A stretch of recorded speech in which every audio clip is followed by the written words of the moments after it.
తెలంగాణ సమాజానికి మొత్తం చెప్తుంది ఏంటంటే ఉట్టిగా మనకు మిలిటెన్సీ అంటే ఉరికిపోయి లట్లు పట్టుకుని ఉరుకుడు కాదు, ఐడియాలజికల్ మిలిటెన్సీ కావాలి.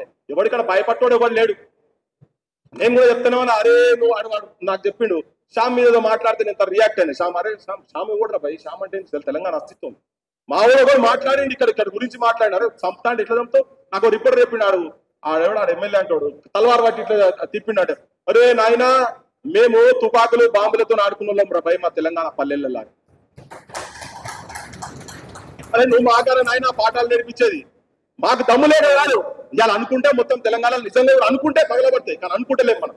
మన పందాది కాదు ఒక్క ఉస్మానియా యూనివర్సిటీలో అనుకుంటే కాదు. వస్తారా ఉంటారా వాళ్ళు? కానీ పందాది కాదు. మనం కూడా చైతన్యవంతులు కాదు. మనము దీక్ష పునాల్సిందే, సవాలే లేదు, దీక్ష పునాల్సిందే. బైకాట్ చేయాలి వాళ్ళ వస్తువులను, వాళ్ళకు సంబంధించినటువంటి. అది దుకాణం లేదనుకో, ఇప్పుడు ఇంతకుముందు మాట్లాడుకుంటా మిత్రుడు మాట్లాడుకుంటూ చెప్పిండు, మనకు దళిత బహుజనులకు బీసీ ఎస్సీ కిందలకు మనకేం వస్తుంది గట్టి దుకాణం పెట్టి రోడ్డు మొత్తం. రేపు పొద్దున ప్రచారం చేద్దాం, ఏ ఊళ్ళో పెడతారో ఇదే దుకాణంలో కొనాలి, మీరు వేరే దుకాణంలో కొనద్దని. మొత్తం తోటల చేతులలో వ్యాపారాలు ఏమి లేవు. ఉన్నాయా అని లేవు. చిక్కిపోయారు, వాళ్ళు కూడా చిక్కిపోయారు కదా.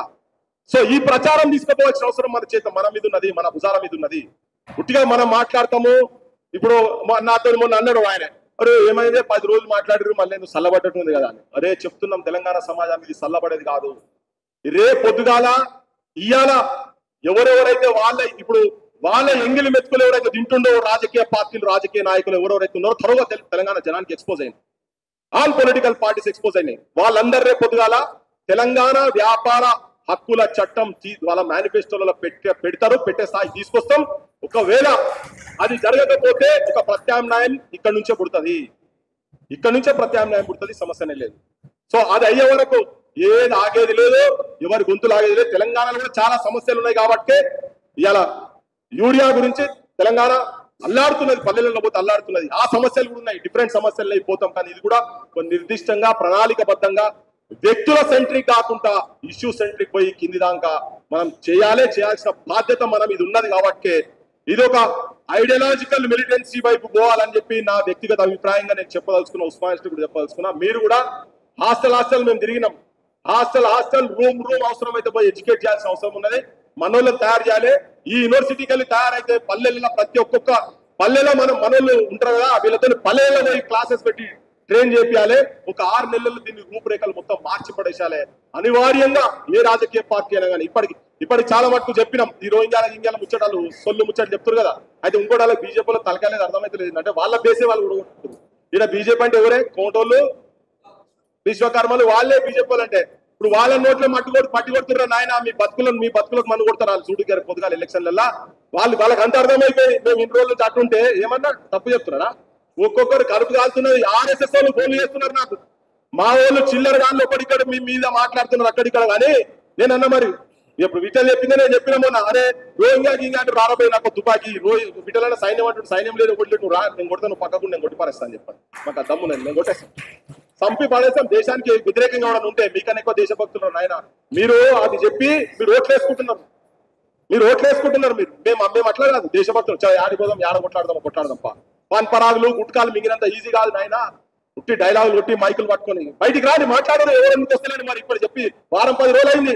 6 లిస్ట్ నీ స్టేట్ గవర్నమెంట్ ఉన్నది చేతులలో అని చెప్పిన కదా. స్టేట్ గవర్నమెంట్ లిస్ట్ బయటకు పెట్టి వాళ్ళ ఇళ్ళలో తప్ప. అరే నువ్వు పాకిస్తాన్ లో ఎక్కడో నువ్వు అక్కడ ట్రైనింగ్ క్లాసెస్ పెడుతున్నారు, అదందరినీ తయారు చేస్తున్న ISI అని చెప్పి ఇక్కడ నుంచి పోయి నువ్వు మిసైల్ తీసుకొని ఆడగొడుతున్నావు. మరి హైదరాబాద్ మీద కొట్టడం చేత అయితే లేదా? సర్జికల్ స్ట్రైక్స్ అని గడివిస్తున్నా మీరంతా. సర్జికల్ స్ట్రైక్స్ అని ఎప్పుడే ఎలక్షన్స్ ముందు ఈ లిస్ట్ వస్తాం. చలో యూనివర్సిటీకి అంతా తయారున్నారా? అబ్బాయి మీరు తయారున్నారా? పోలంగా వాళ్ళు లిస్ట్ ఇస్తే మేము తయారున్నాం. అందుకనే మీరు ఐడియాలజికల్ గా కథమవుతున్నారు. మీరు వ్యక్తుల మీద ఇటువంటి ప్రచారాలు చేస్తే మీకు ఉల్టా రివర్స్ అవుతుంది. తెలంగాణ సమాజం అది చెప్పదలుచుకుని ఏంటంటే, ఎవడైతే ఏ సమాజాలు వాడు అన్నోడు కూడా 100 సంవత్సరాల కన్నా ఎక్కువ ఇక్కడికి వచ్చి ఉన్నటువంటి వాడే తెలంగాణ వాళ్ళు 1000-2000 సంపాదిస్తే తాగి పంటరు అన్నాడు. వాడు రజాకారుల వారసులం అన్నాడు మనల్ని.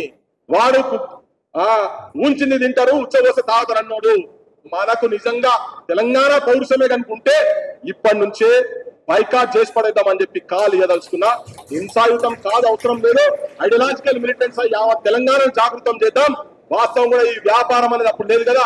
మనోళ్ళు మొత్తం కులాలకు అతీతంగా ఎవరు ఏ దుకాణం పెట్టారో పెట్టుకొని ప్రచారం చేద్దాం, పోయి కరపత్రాలు తీసుకొని పోదాం ఊర్లకు. మనోళ్ళ దుకాణాలు వాడు ఎవరైనా 200 ఏళ్ళ కింద ఇక్కడికి వచ్చిన వాడు మనోడు కాదని చెప్పదలుచుకున్నారు. జై తెలంగాణ.